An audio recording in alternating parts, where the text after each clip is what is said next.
En otras palabras, se siente muy complacido de contar en el día de hoy con el embajador José Antonio Segreve, embajador de Colombia.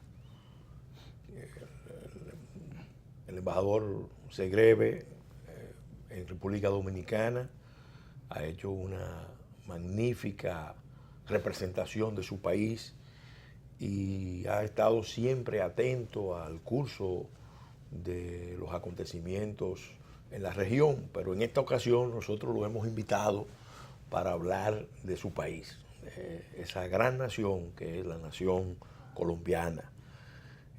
Queremos básicamente enfocarnos en una serie de temas que tienen mucha importancia, no solo para los colombianos, sino para toda la región.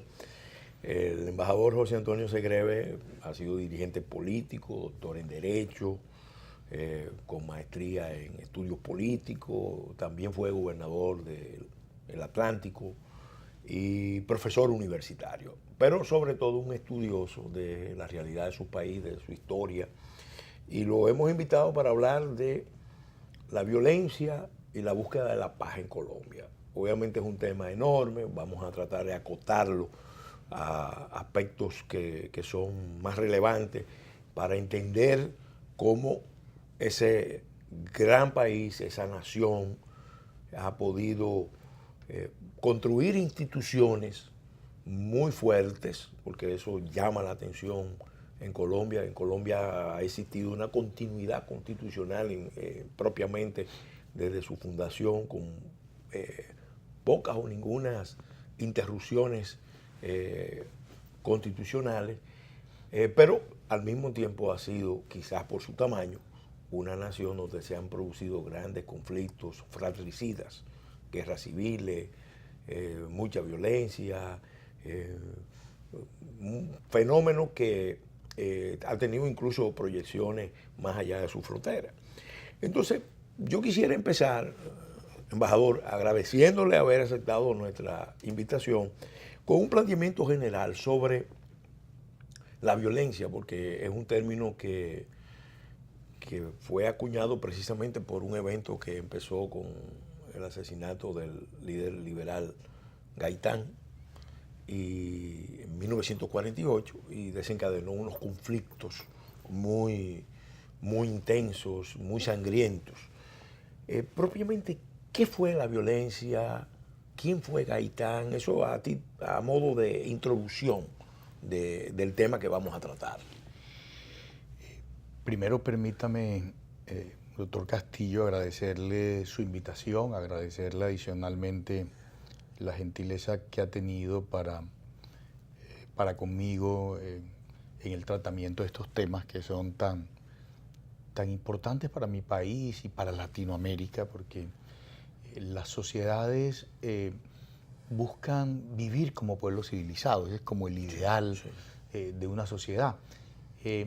Y de alguna manera América Latina, no solo, digamos, podríamos hablar de Colombia, a raíz de los temas de la conquista, la colonia, las guerras de independencia, a nuestros países les ha tocado vivir, digamos, en el pasado, unas situaciones que de alguna manera son muy difíciles, situaciones en las cuales nuestras naciones han luchado por tratar de vivir como pueblos civilizados. Nuestras naciones en general han tenido a lo largo de la historia que superar muchas dificultades y circunstancias históricas de violencia que vienen de tiempo atrás. Eso no es exclusivo a Colombia, como se lo decía. Las guerras de independencia por lo menos fueron muy crueles, sí. Hubo mucha violencia.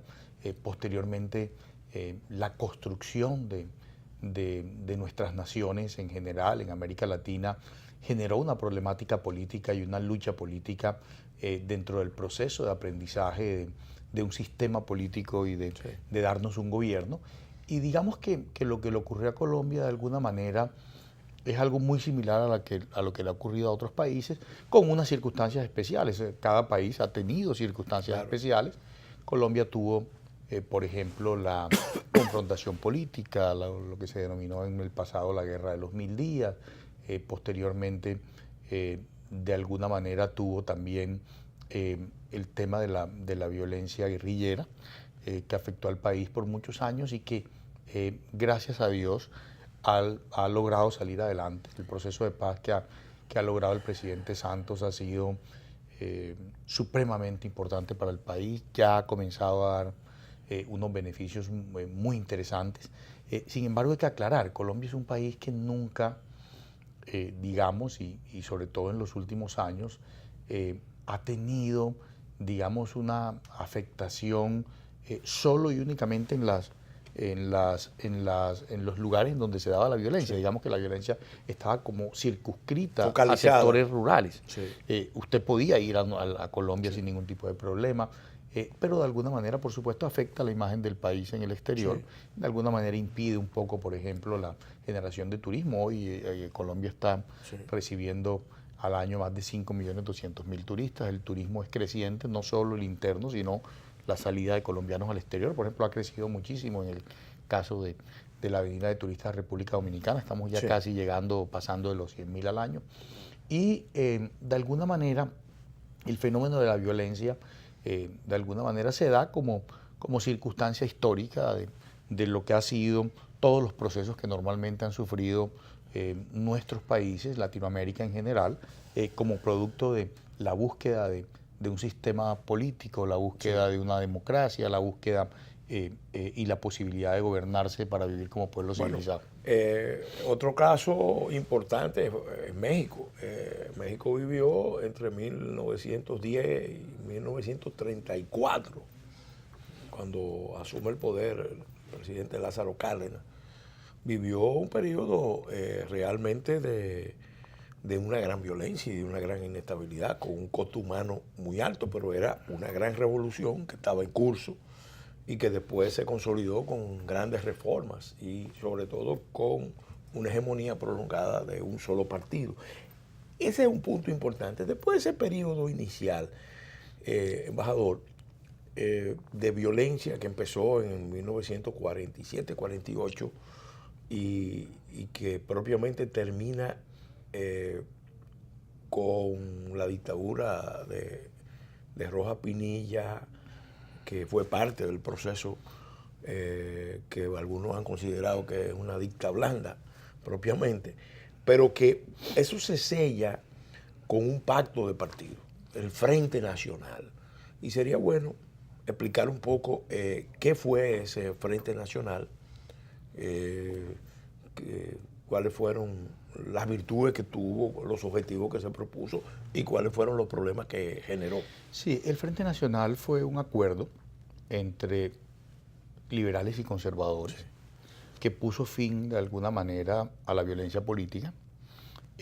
Se trató de buscar una alternancia en el poder entre liberales y conservadores. Un periodo lo dirigía como presidente un presidente liberal y otro periodo lo asumía un presidente conservador. Y había, por supuesto, un trabajo mancomunado, un trabajo conjunto en beneficio del país y en beneficio de lograr que de alguna manera el país pudiera poner en marcha políticas públicas fundamentales en ese momento para la reconstrucción del país. Eso de alguna manera dio sus frutos, dio sus resultados.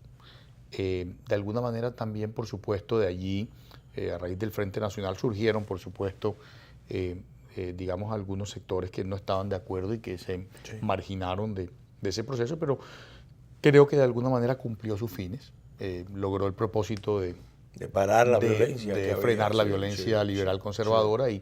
y creo que tuvo sus frutos. Por supuesto, de ahí surgieron algunos movimientos como el M-19, que sí. hoy reintegrados a la vida civil, sí. muchos de sus dirigentes han sido dirigentes connotados importantes sí. del país. Antonio Navarro, por ejemplo, fue alcalde de Nariño, además lo hizo sí. muy bien y también de allí surgieron otros líderes muy importantes para Colombia. Posteriormente a eso, el país asume, digámoslo así, unos procesos electorales muy normales, sí. unos procesos electorales tranquilos. La democracia en Colombia se consolida muchísimo. Sí. Colombia hoy es un país muy institucionalizado, sí. Donde sus, digamos, los programas públicos tienen una llegada muy importante a los sectores débiles de la sociedad. Es un país, además, que crece de forma permanente. Colombia siempre está creciendo 3-4%. Sí. A veces, digamos, como es normal, con las recesiones que se dan a nivel mundial, por supuesto que nos afectamos, pero en términos generales somos un país con una economía muy fuerte y adicionalmente, digamos, un país muy consolidado en sus ciudades y que está haciendo un esfuerzo muy grande además y se ha hecho un trabajo, sobre todo en estos últimos gobiernos, se ha hecho un trabajo muy importante por mejorar la infraestructura del sector agropecuario y la paz en Colombia va a permitir ahora una atención muy especial a esos pequeños sectores que quedaban de la sociedad, donde había fenómenos de violencia, y va a permitir la posibilidad de que esos sectores verdaderamente puedan reivindicarse. El Estado va a construir escuelas, va a construir centros de salud, va a construir todo lo que se requiere y el Estado colombiano tiene la capacidad para hacerlo. Y los recursos. Es un país muy grande. 48, país con una enorme capacidad productiva en todos los frentes. Sí. Embajador, hay un tema histórico. El Frente Nacional, cuando uno lo analiza, evidentemente que cumplió el objetivo de apaciguar, institucionalizar a Colombia, que estaba viviendo las convulsiones de un gran conflicto interno tras la muerte de Gaitán. Sin embargo, hay quienes entienden que el Frente, al momento de garantizar la gobernabilidad con un esquema bipartidista y de alternancia pactada, asimismo creó condiciones para que sectores que se sentían marginados dentro del sistema político se fueran al monte, se fueran a la guerrilla. Y ahí surge todo este movimiento de los grupos guerrilleros, el M-19, la FARC ya mucho antes. Mucho antes, por supuesto. Mucho antes, ya estaba en armas, alzado en los montes. Sin embargo, hay un momento en la década de los 70 donde estos movimientos dan un giro, porque aparece el fenómeno del narcotráfico. Y entonces se produce, vamos a decir, esta especie de concierto de grupos guerrilleros de extracción marxista, fundamentalmente buscando alianzas con los narcos, y al mismo tiempo entonces surge un movimiento de réplica de paramilitares, y Colombia vive la experiencia de la fragmentación de varios ejércitos, vamos a decir, irregulares en el territorio. Eso solamente es posible en un país muy grande y con zonas aisladas. Explíquenos cómo vivió Colombia ese proceso y qué importancia tuvo en la vida de Colombia el paso que se dio de construir la Constitución del 91, para, vamos a decir, darle frente al problema político que estaba planteado por los niveles de exclusión que necesariamente generaba un pacto como el Frente Nacional. Vamos a hacer un alto, porque nos están indicando que debemos hacer un alto en este momento, y en el próximo segmento vamos a continuar analizando este tema que le acabo de plantear. Con mayor de los gustos.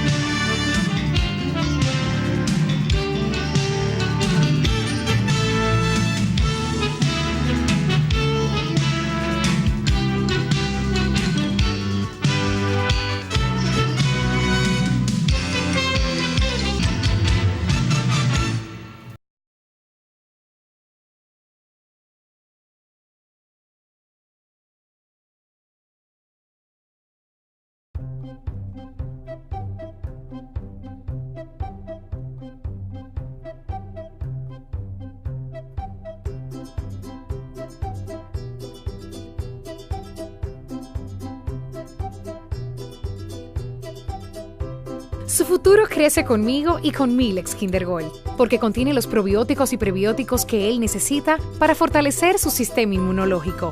Por eso soy una mamá leona y siempre cuento con Milex Kinder Gold, la leche recomendada por pediatras que saben de nutrición.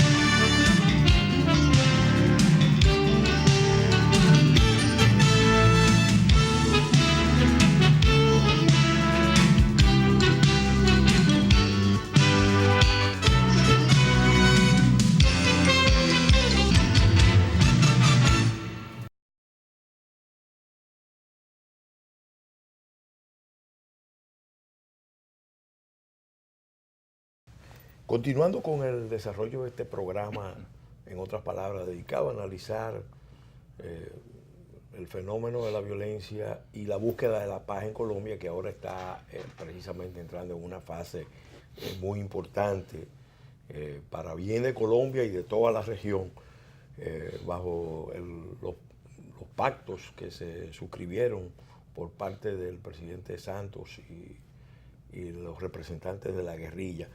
Embajador, nosotros en el segmento anterior planteábamos que hubo un periodo donde los grupos que se sentían excluidos del Frente Nacional, del pacto del Frente Nacional, se radicalizaron y que después se produjo una alianza con fuerzas de carácter criminal, pero que en el fondo todo eso expresaba, había un trasfondo de guerra social, de lucha de clases muy intensa, expresándose tanto en el ámbito militar como en el ámbito del narcotráfico. La Constitución de 1991 fue una importante construcción. ¿Cómo fue ese proceso? ¿Cómo sirvió para encauzar esas contradicciones que se estaban dando en la vida de Colombia? Doctor Castillo, mire, el Frente Nacional, por supuesto, cumplió sus objetivos. Y frente a los fenómenos que ocurrieron posteriormente, a los que usted se refiere, es muy normal, digamos, que al dos partidos estar cogobernando, por supuesto, haya sectores que de alguna manera no se sienten representados en el Estado. Eso, por supuestamente, dio pie al surgimiento de sectores al margen de la ley, ciudadanos que optaron por otro camino y por el camino de la confrontación a través de las armas. Muchos de esos sectores, como por ejemplo el caso del M-19, se reintegraron a la sociedad civil, como le comentaba, y hoy en día hacen parte como movimientos políticos de los procesos democráticos del país, pero fue una lucha muy grande que Colombia dio. Colombia fue afectado gravemente por ese fenómeno, como usted lo manifiesta, del narcotráfico, pero Colombia tuvo específicamente, diría yo, la sapiencia de poder lograr derrotar el crimen. Colombia vivió momentos muy difíciles, perdió a gran parte de su clase política, de la clase política de recambio, pero Colombia fue un país que enfrentó con valentía ese fenómeno y logró derrotar al narcotráfico. Adicionalmente a eso, construyó una constitución en ese momento, la Constitución de 1991, que surge adicionalmente de una forma muy hermosa porque surge de una segunda papeleta que un grupo de jóvenes estudiantes de la época, entre otras cosas, específicamente algunos dirigentes actuales del país promovieron ese tema. Yo estuve desde muy joven. ¿Usted fue partidario del doctor Galán, senador Luis Carlos Galán? Y fui partidario, también estuve en el tema de la séptima papeleta. Y con fundamento en esa séptima papeleta, el presidente Gaviria logró iniciar un proceso constituyente. Sería bueno explicarle un poco al público el escenario de lo que significa propiamente la papeleta y la séptima papeleta. Sí, la séptima papeleta fue una idea. Un mecanismo de consulta. Bueno, pese a lo que el país vivió y a la situación que estaba viviendo, la pérdida de dirigentes muy importantes como nuestro jefe, el doctor Luis Carlos Galán, sectores jóvenes de la sociedad, específicamente juventudes, comenzamos a promover el tema de la séptima papeleta. Era que el gobierno incluyera dentro del proceso electoral del momento, en donde se elegían los representantes en general en el país, promoviera una papeleta adicional, en donde de alguna manera se pudiera solicitar si se quería o no hacer una Asamblea Nacional Constituyente. El pueblo votó a favor de la constituyente y el presidente Gaviria, con fundamento en ese mandato, convoca a la Asamblea Nacional Constituyente. En ese momento se hace una elección, se eligen los constituyentes y se crea la constitución actual que nos rige, que es la constitución de 1991, una constitución además muy actualizada, que logra actualizar conceptos muy importantes, que logra introducir cambios fundamentales, entre esos la democracia participativa. Sí.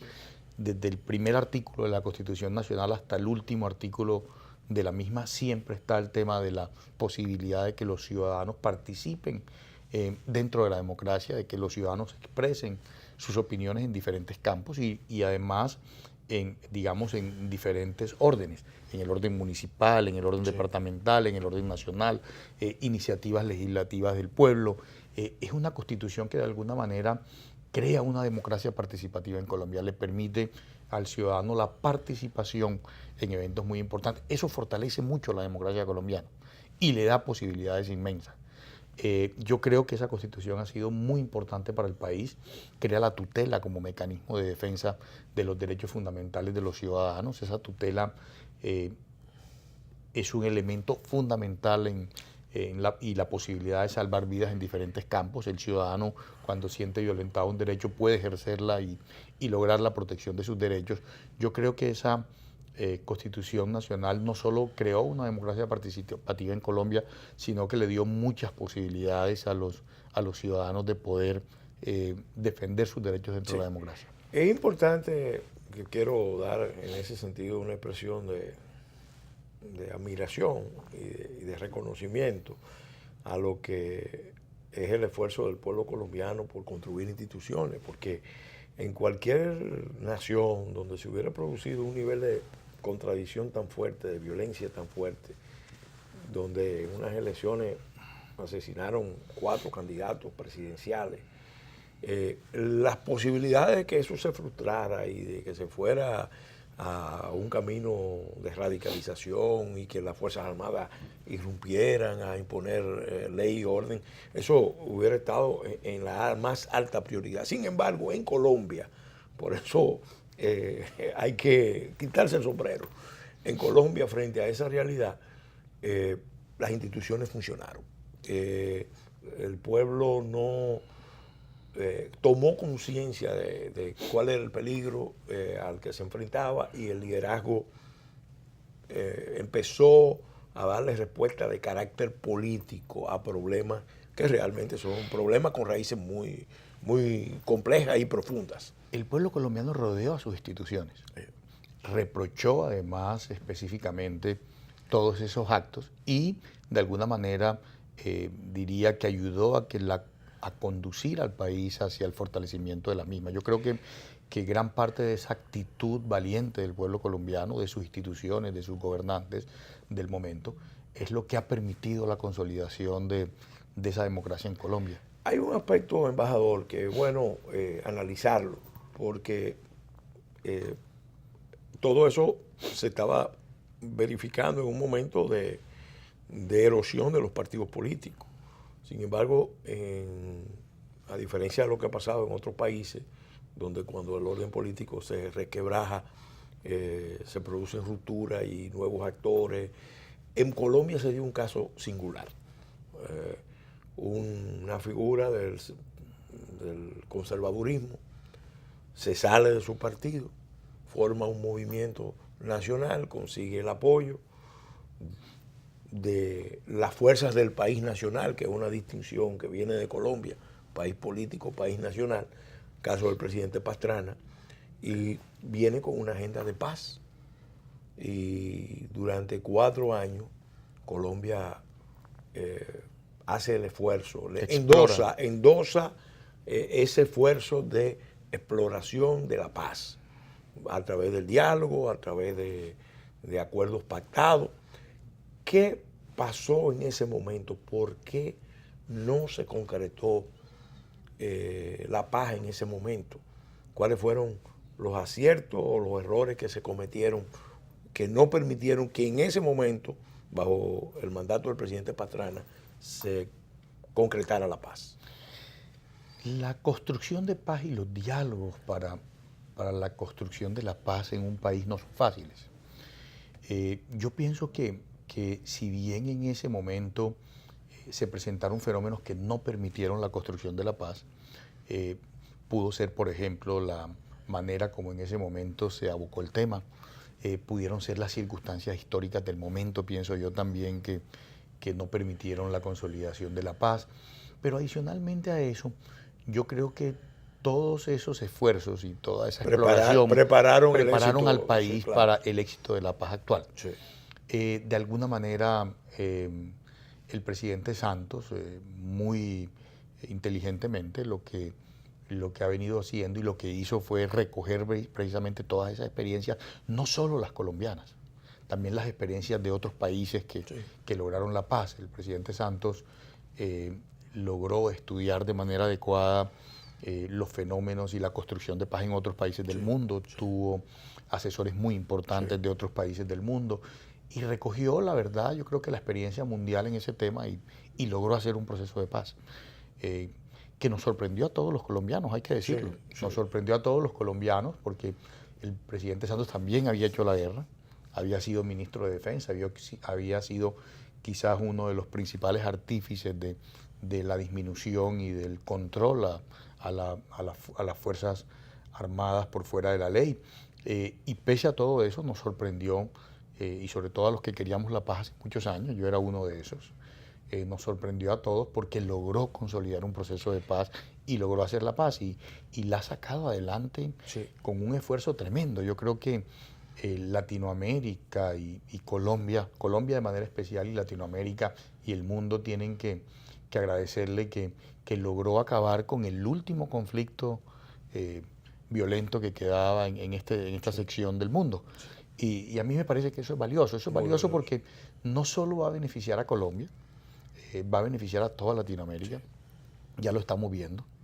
Ya estamos viendo cómo crece el turismo no solo en Colombia, sino en otras latitudes. Como le comentaba, son muchos más los colombianos que vienen a República Dominicana, crece permanentemente, creo que este año creció el 9%. Sí.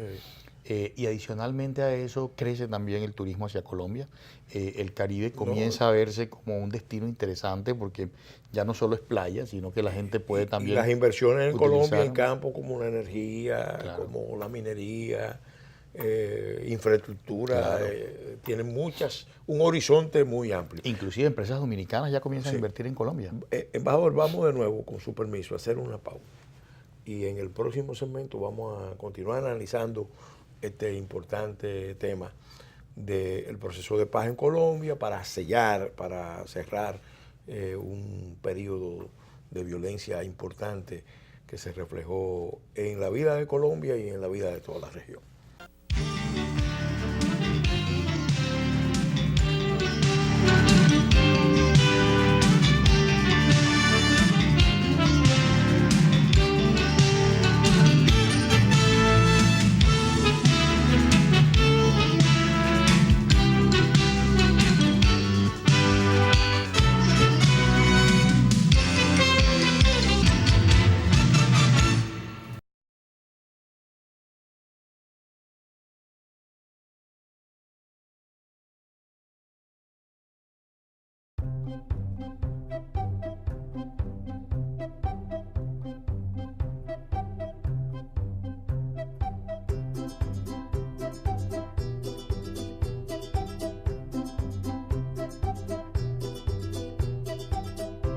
Su futuro crece conmigo y con Milex Kinder Gold, porque contiene los probióticos y prebióticos que él necesita para fortalecer su sistema inmunológico.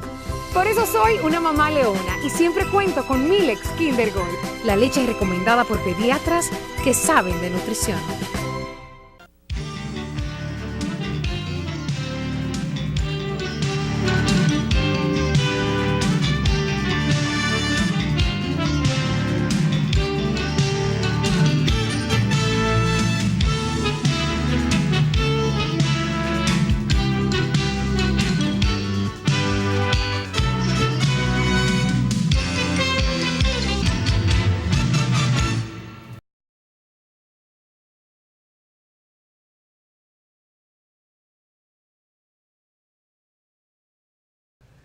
Continuando con el desarrollo de este programa, en el segmento anterior hablábamos cómo los esfuerzos que hizo el presidente Pastrana en su mandato buscando la paz, porque recibió la confianza del pueblo colombiano en su idea precisamente de promover la paz a través de acuerdos. Ese esfuerzo no fructificó en ese momento, pero está en la base del actual proceso de paz. Sin embargo, como bien usted destacaba, y sería bueno analizarlo, ante la falta de resultados, quizás por la incomprensión de las mismas FARC, de lo que significaba esa oportunidad de paz, luego se produce un giro. Y entonces un dirigente liberal abandona su partido, genera un movimiento, se va al país nacional y con las fuerzas del país nacional, entonces viene con una opción de combate. E inicia un periodo ya más largo de 8 años, presidente Uribe, donde no le da tregua a la FARC y desarrolla un plan de seguridad democrática que estaba destinado a tener más control de los espacios territoriales, que era parte del problema de seguridad que estaba planteado, y al mismo tiempo impulsar una agenda que él definió de mano firme y corazón grande.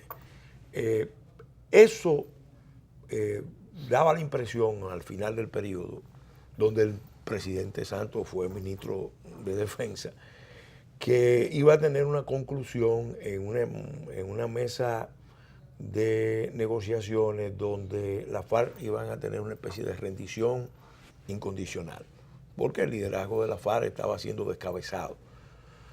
Sin embargo, cuando el presidente Santos toma la presidencia, en gran medida quizá estimulado por el entorno exterior que invitaba a la paz negociada, se emprenden acuerdos. Se emprenden acuerdos con el concurso de países de la región, caso de Venezuela, caso de Cuba, pero sorprendentemente también Estados Unidos da su visto bueno, la Unión Europea por igual, y como usted bien señaló, una sorpresa general,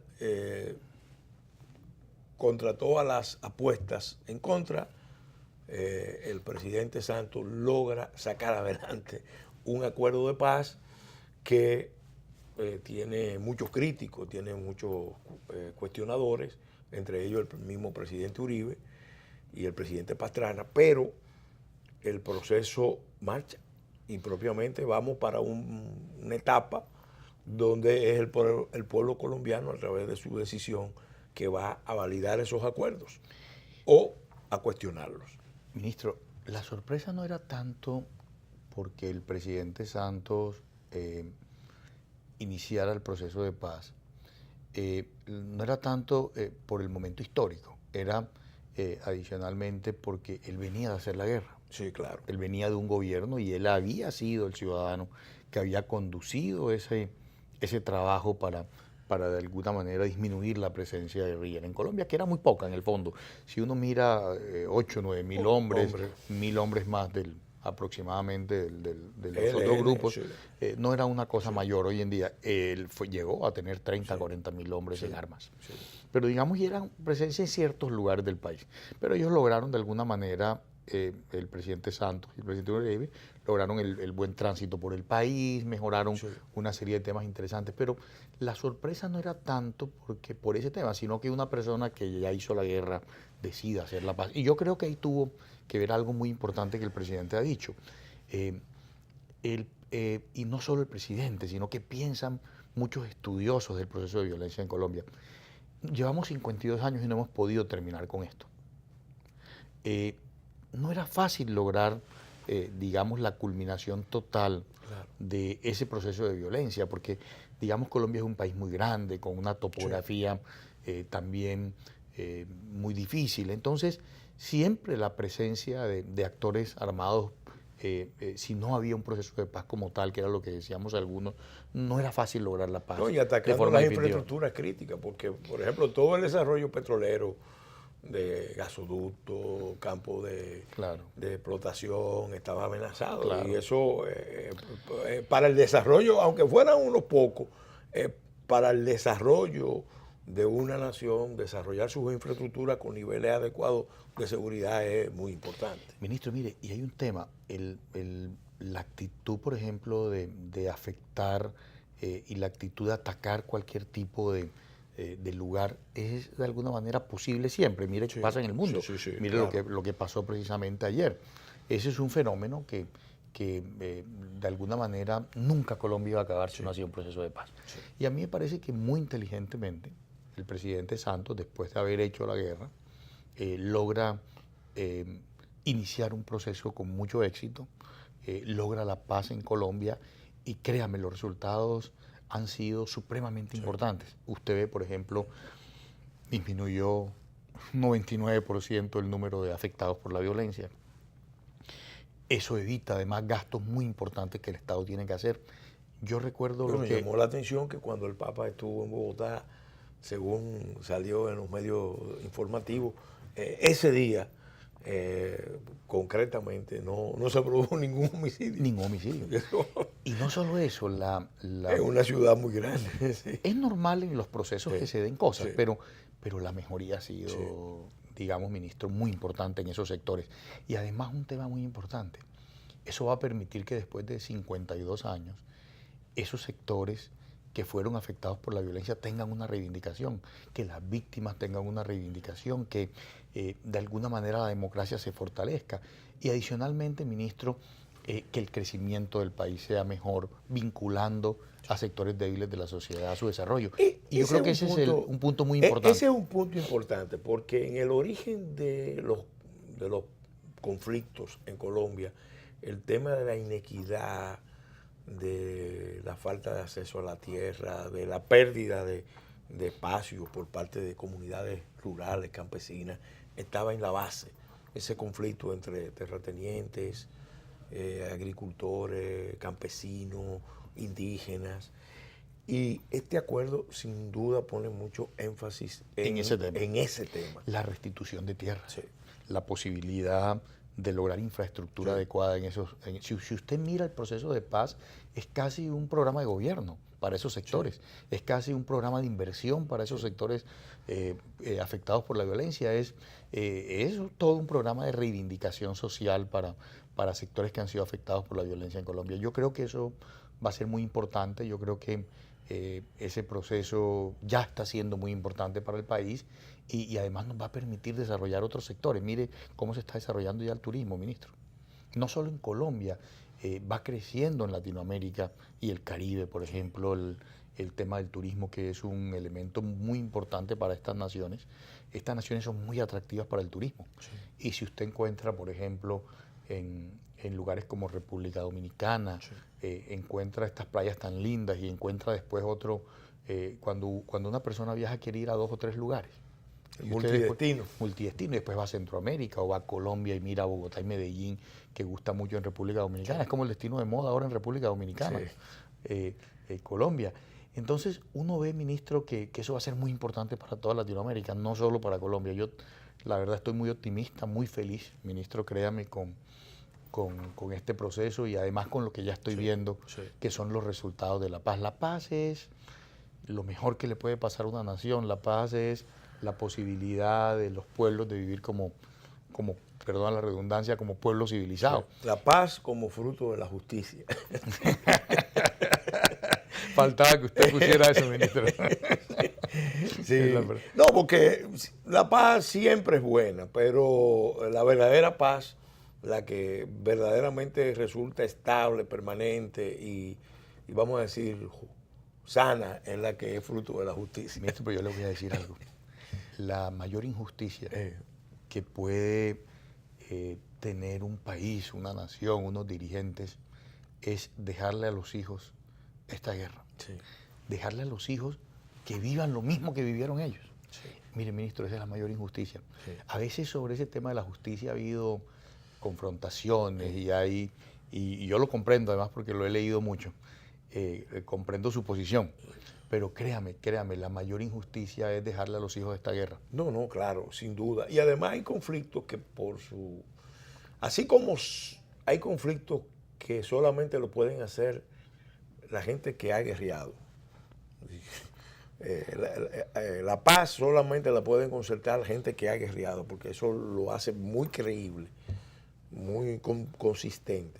Asimismo también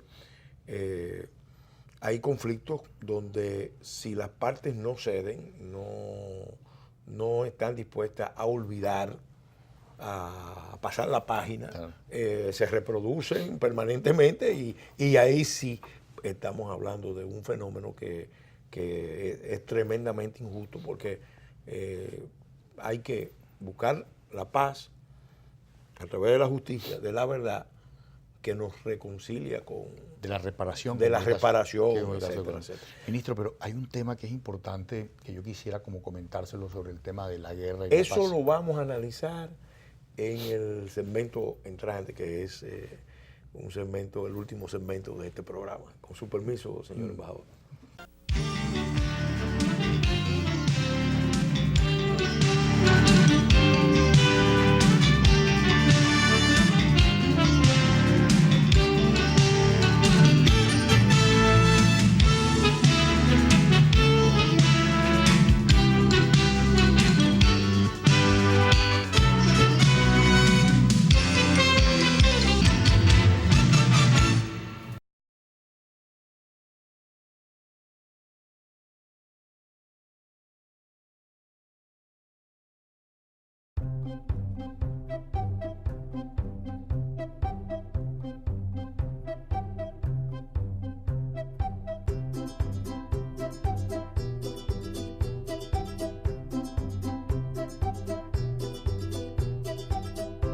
Su futuro crece conmigo y con Milex Kinder Gold, porque contiene los probióticos y prebióticos que él necesita para fortalecer su sistema inmunológico. Por eso soy una mamá leona y siempre cuento con Milex Kinder Gold, la leche recomendada por pediatras que saben de nutrición.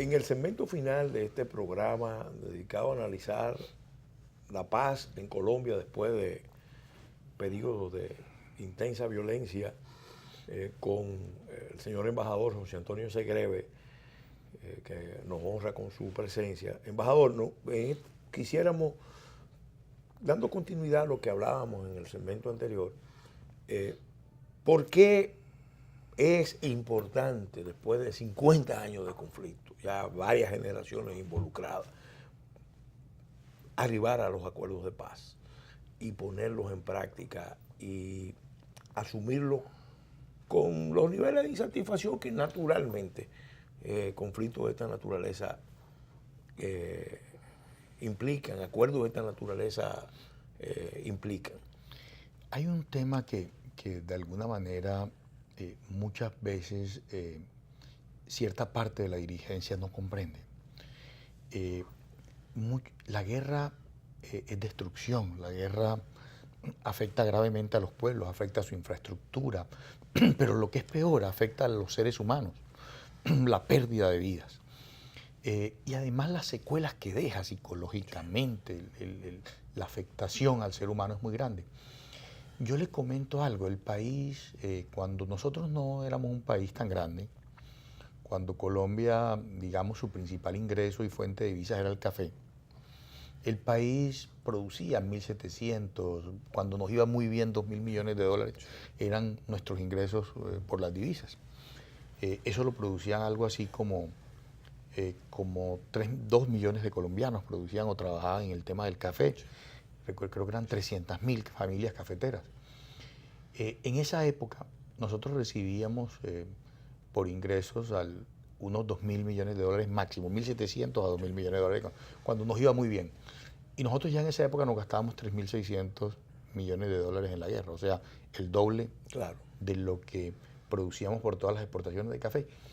¿Qué es lo que genera eso? Eso es lo que genera que el país demore mucho más en sus procesos de desarrollo, de que se detenga el desarrollo, se afecte gravemente. Colombia ha sido un país muy generoso, ha sido un país con muchas posibilidades porque ha aguantado demasiado. Sí. Y ha logrado funcionar sus instituciones. Eso es lo más admirable. Que era lo que usted decía. Sí. Pero créame, mire, la guerra no trae nada bueno. Yo tuve una experiencia de niño que de alguna manera me marcó y me hizo ser amigo siempre de la paz. Es más, cuando el país en ese momento hacía la guerra, yo era de los que decía hay que hacer la paz porque la guerra no conviene. Y no conviene porque ya en esa época sabíamos lo que se gastaba y lo que además las consecuencias de la guerra. Y lo que me marcó de niño fue casi muchos años en las confrontaciones que había en la parte norte de mi país. Mi familia es de origen guajiro. Mis mayores eran lo que se denomina palabreros guajiros, eran ciudadanos que arreglaban los conflictos que se daban entre familias, eran árbitros. Y en ese momento, un día, en el arreglo específico de un conflicto de esos, le pregunté a uno de los caciques importantes que había estado en la guerra y había estado en un proceso de confrontación con otras familias, y le pregunté que por qué se daba eso. Y él lo que me dijo fue estas palabras, me dijo: sobrino, eso se da porque no somos gente, somos animales. Mire, esa palabra. Después que se desata la guerra. No, pero no solo eso, mire lo que me dijo. La guerra nunca participa en ningún conflicto violento, porque la guerra es una catástrofe, así me dijo. La guerra es, no se me olvide esa palabra. Esa palabra la aprendí además porque yo era muy niño. Sí.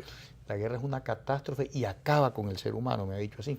Pero también me dijo algo, y acaba además con todo lo que uno trabaja.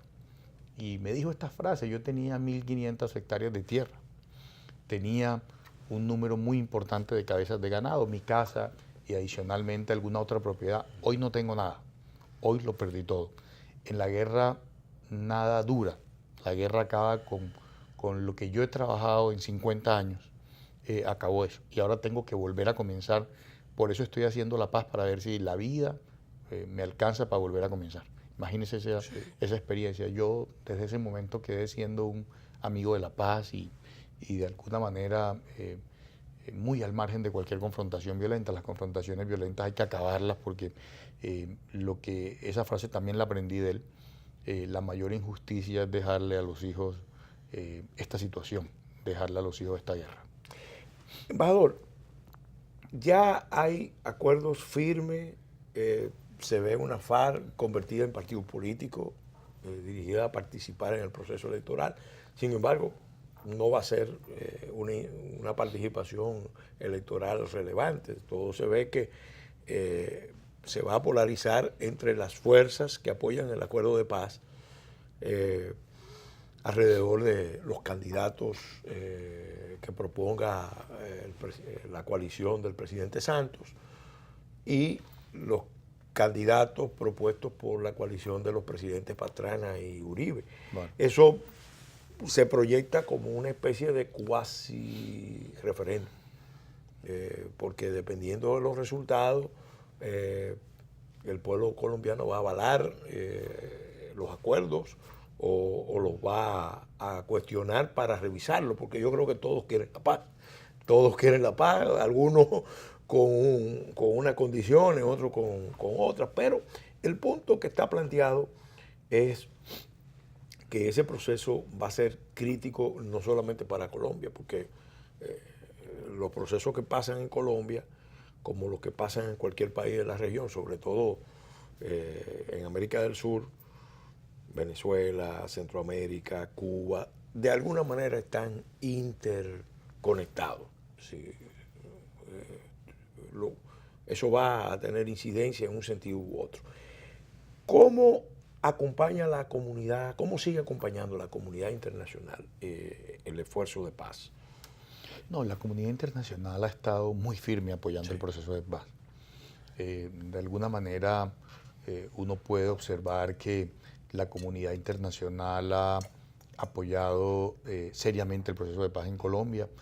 Uno ve, por ejemplo, eh, la nominación del presidente Santos y el Premio Nobel de Paz.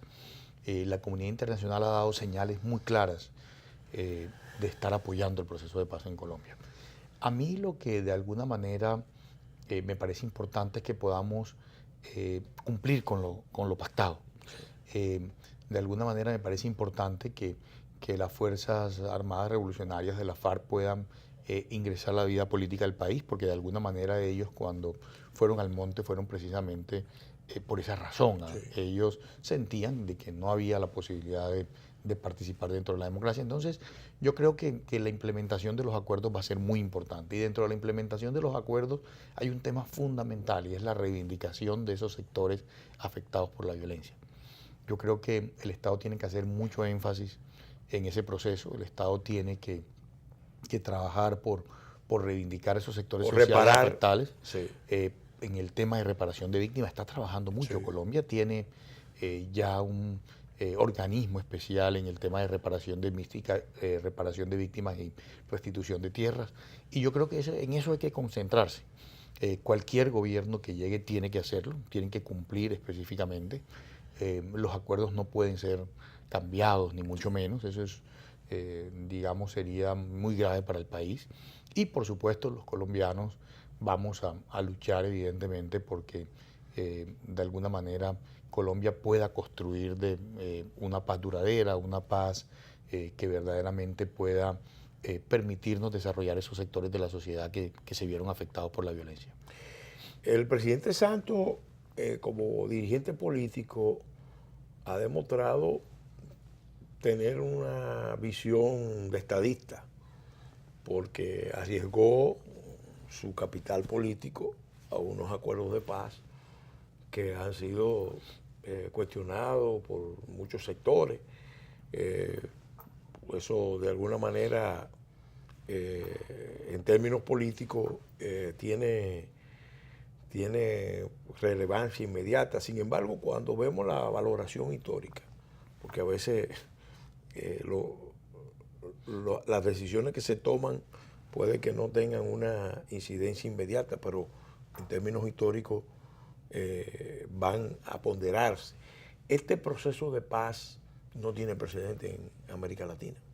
Por supuesto, pero adicionalmente a eso, doctor Castillo, Sí. hay un tema muy importante. El presidente Santos pasó a la historia con este proceso de paz. A eso me refiero. Pasó a la historia, ya inclusive hay textos, entre esos varios de dominicanos. Sí. Hace unos días le envié uno que envió Sí. un economista dominicano muy importante al presidente sobre ese tema. Ya pasó a la historia porque tuvo el valor de construir la paz y tuvo el valor además de afrontar una serie de situaciones muy difíciles. No fue fácil hacer la paz. Entonces yo creo que sin lugar a dudas el presidente Santos pasa a la historia y será recordado como el ciudadano que logró encauzar a esos sectores del país dentro de la sociedad, que logró iniciar el proceso de reivindicación de sectores sociales que por la violencia no habían podido desarrollarse, que logró iniciar un proceso de reparación a las víctimas, que logró iniciar un proceso de restitución de tierras en Colombia, que logró hacer justicia y sobre todo que logró dejarle a las generaciones futuras de colombianos la posibilidad de vivir en paz. Yo creo que sin lugar a dudas la historia lo va a recompensar y todas estas dificultades que le ha tocado vivir ahora van a ser recompensadas para él y su generación y su familia además, porque esos esfuerzos los va a reconocer, ya los reconoce el mundo y los terminará reconociendo la mayoría de colombianos. Se podría decir que el balance final, aunque ahora mismo no se ve así, es responsabilidad colectiva, porque todos los actores tuvieron que adoptar posiciones o han hecho contribuciones a la paz. Yo le voy a decir algo, ministro. Eso que usted acaba de decir es muy cierto. Y yo creo que de alguna manera el mismo país no se ha dado cuenta de eso y los mismos contradictores de la paz no se han dado cuenta de eso. Ellos también contribuyeron a la paz.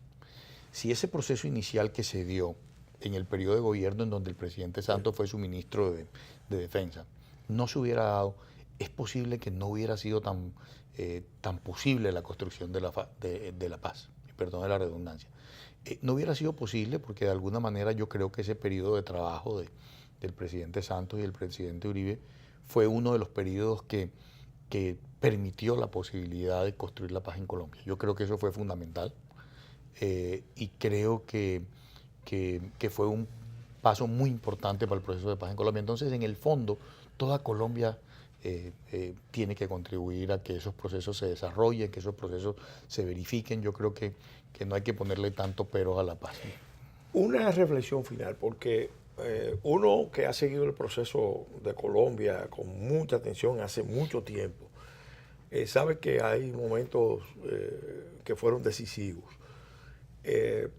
Después del ataque de Colombia, del gobierno de las Fuerzas Armadas colombianas a la base de Raúl Reyes en Ecuador, se vio con claridad la perspectiva de que el conflicto interno se convirtiera en un conflicto continental, porque aquí se generó una contradicción muy fuerte con Ecuador y con los países del ALBA.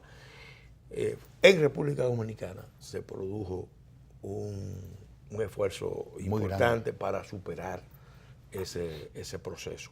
¿Cómo se valora ese momento específico que fue clave para decidir si se internacionalizaba el conflicto o se iba al acuerdo de paz? Yo creo que eso fue uno de los factores que todos los actores tomaron en cuenta a nivel regional para apostar a la paz. Sí, es que cuando hay una confrontación violenta en un país, siempre se puede afectar la paz. La paz, además, en sus fronteras. Mire lo que sucede normalmente en algunos de nuestros países, el paso de una autoridad, muchas veces sin querer, a otro lugar. Todo ese tipo de cosas puede generar conflictos.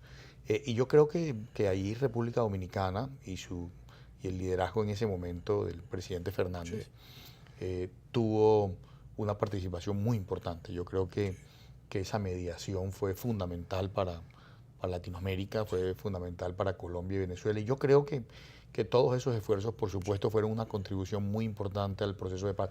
Colombia aprecia mucho esa actuación de República Dominicana, del presidente Fernández, en ese proceso y siempre tenemos gratitud con este país hermano. De pronto... Así mismo tenemos nosotros gratitud con Colombia por todos los respaldos que nos da en tantos frentes de lucha, especialmente en los temas de seguridad, que es algo que yo particularmente reconozco y destaco especialmente. Bajo, lamentablemente el tiempo se agotó. Yo quiero reiterarle las gracias por haber aceptado nuestra invitación a hablar de este tema de tanta importancia y siempre de actualidad. Gracias a ustedes, amigos y amigas televidentes, que siguen toda la semana este programa En Otras Palabras. Y también quiero agradecer especialmente a nuestros patrocinadores de Leche Milex que hacen posible que este espacio llegue a todos ustedes en los horarios de domingo de 1:10 de la tarde y de la noche, y los martes y los jueves de 7 a 8 de la noche. Igualmente, este programa lo pueden seguir en YouTube, en el canal En Otras Palabras TV, donde están toda la lista de los programas que se han producido durante este año para la orientación de todos ustedes. De nuevo, las gracias y hasta la semana entrante, si Dios lo permite.